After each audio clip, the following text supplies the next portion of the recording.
Hello, my dear children. After a long time, I'm coming back to you once again. So please listen to this carefully. In Unit 2, we have already taken Project Tiger and My Sister's Shoes. Project Tiger was an article written by Satyajit Ray, that is how difficult it was to get a tiger for his film shooting, how he was shooting the film, how many takes he had to do for his film, and how he things about the Hollywood actors and Hollywood films, how easy and how quickly they get the required animals for their films. Now, the My Sister's Shoe was a screenplay. That is what it was, a drama. The main character was Ali. He was very kind, and he lost his sister's shoes. In turn, he gives his sneakers for her to wear, and how protective he is towards his sister. His parents are also sick.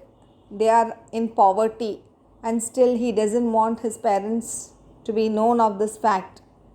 He is trying to protect his family. That is what is seen in My Sister's Shoes. Now let's come to Blowing in the Wind. It's a song. It's a poem. It's a recital. It's in the form of a song written by Bob Dylan. It is a protest song. Protest means expressing disapproval. See, you don't like something. See, for example, Americans and Africans. See, there was a lot of discrimination, racial discrimination you have learnt in social studies. So you protest against this. Protest against the discrimination. And now what sometimes our government itself, it does not do things properly. There are protests in the form of strikes. So this lockdown, our government is not implementing the right way, so there are protests. So this is a protest song written by Bob Dylan in 1962. It is having some questions, rhetorical questions. Rhetorical questions means the answer will be yes or no. Are you sleeping? You can say yes or no. So some rhetorical questions about peace, war, freedom. And there are answers here, yes or no. But nobody is trying to find out the solution for this. How to bring about peace. How can we attain freedom? What has to be done about war? So all these questions are in this Blowing in the Wind. This poem is in the form of a song, and this song is trying to universalize the ideas of war and the dirty effects, the devastating effects on humanity. When there is a war, what is the result of that war? What are the consequences of that war? Of the human values, culture, human mind, the environment, everything. See, at home itself, if there is a conflict between the husband and wife, or the parents and the children, the brothers, sisters, if there is a conflict, what is the result? Are you at peace? Nobody is at peace at home. So the same way, in a nation, when there is war, nobody is at peace. So how will we bring about the peace in this world? So this is a song. This is a protest song. The poet is Bob Dylan. He has written this in the form of a song. He is an American singer, songwriter, artist. His early songs, such as Blowing in the Wind and The Times They Are Changing, become anthems for the American civil rights and anti-war movements. His mid-1960 recordings, backed by rock musicians, climbed to the heights of the United States music charts. He won the Nobel Prize in Literature for his contributions to music in 2016. Anthem, it is a patriotic song. It is a song for the nation. Your anthem is Jana Gana Mana. So these became the anthems for the American civil rights and anti-war movements. These are the songs which have become the anthems.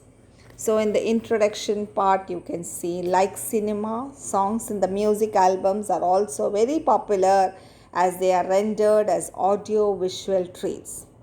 So this song has been described as an anthem of the 1960s civil rights movement, Blowing in the Wind.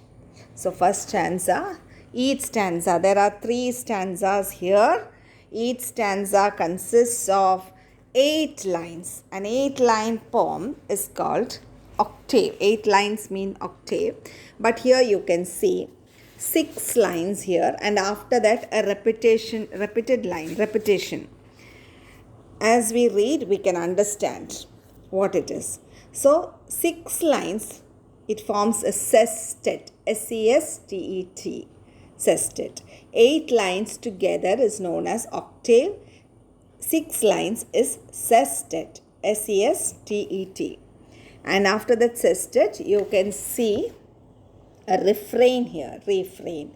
It's a couplet. Couplet means what? 2 lines together, couplet. We'll see the rhyming scheme after we read this poem. How many roads must a man walk down before you call him a man? How many seas must a white dove sail before she sleeps in the sand? Yes, and how many times must the cannonballs fly before they're forever banned? So here the poet is trying to say that there is a belief here in those days. That is, there is a Vietnam War here with the USA. And because of this discrimination, there is a war.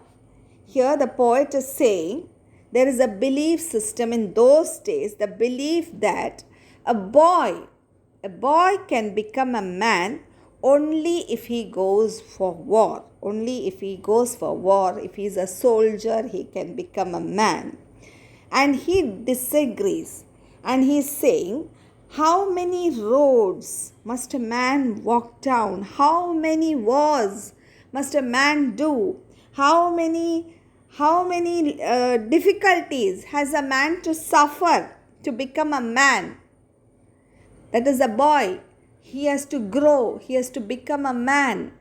He has to be known as a man. The young youth have to be known, have to grow. So how will they grow? Only if they go for war. So only if they are victorious. If they go for war, they come to know about war. They are called as man. So he is saying here, how many roads must a man walk down? So man must walk down means man must undergo all the difficulties. The boy, youth must undergo all the difficulties to become strong, to become a man. Then he says, how many seas must a white dove sail? That is, how many seas, how many times war will be fought? How many times has the man, has the boy to fight to get the peace before she sleeps in the sand? She sleeps in the sand is a phrase that there is no war. It is a peace, peaceful. No war. That is called no war. Sleeps in the sand. Yes, and how many times must the cannonballs fly? Cannonballs, that is how many times the weapons will be used. See, in war you can see the weapons being used. How many times before they're forever banned? This type of war should never be there. There has to be peace. We have to get peace. That is what the Bob Dylan says through this song. So he does not like all this. He wants people to live in harmony. Now, these are the 6 lines in sestet. So how many roads, how many troubles, how many turmoils a man should undergo before you call him a man? There is a belief that a boy can become a man only after undergoing through war. And then he says, how many seas must a white dove sail? White dove is a symbol of peace before she sleeps in the sand. So before there is no war, The dove, how many seas she has to sail, how many times a person has to suffer, how many experiences, what are the different type of experiences, and how many times the weapons are used in the war before they are banned. And then you can see the two lines. It is a couplet. It's a couplet. The answer, my friend, is blowing in the wind. The answer is blowing in the wind. There is an answer, but nobody is trying to find out the answer.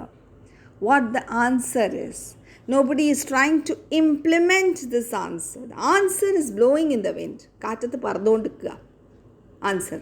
പക്ഷെ answer ആർക്കും പിടികിട്ടുന്നില്ല. That is what the writer wants to say. Answer is blowing in the wind, but there is no answer. So here you can see the rhyming scheme. It is A, B, C, B, D, B. A, down is A, man B, sail is C, man sand. So B, A, B, C, B, D, B, man, sand, band. So this all three are B. A, B, C, B, D, B.